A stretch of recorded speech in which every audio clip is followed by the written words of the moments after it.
Alo.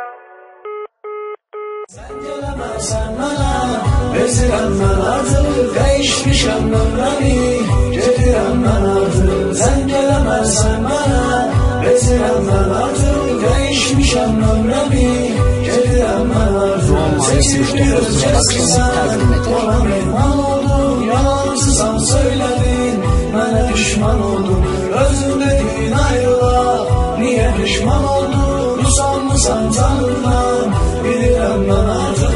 Usanmışsan tanrından, bilirem ben artık. Usanmışsan tanrından, bilirem ben artık. Sen gelemezsen bana, bezirem ben artık, değişmişem ömremi, gedirem ben artık. Sen gelemezsen bana, bezirem ben artık, değişmişem ömremi, gedirem ben artık.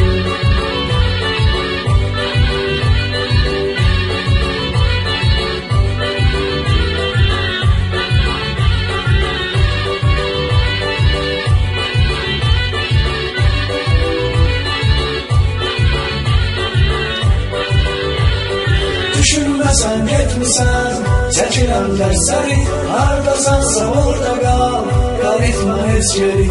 Niye barışam seninle, axı yoktur yeri, seni hayatımdan tamam, silirem ben artık. Seni hayatımdan tamam, silirem ben artık. Seni hayatımdan tamam, silirem ben artık. Sen gelemezsen bana, bezirem ben artık, değişmişem ömremi, gedirem ben artık. Sen gelemezsen bana, bezirem ben artık, değişmişem ömremi, gedirem ben artık.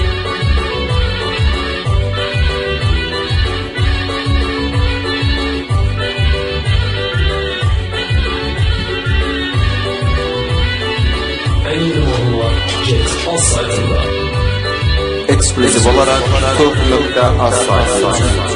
Senin yalanlarından daha ben bezmişem, geri dönem düşünme.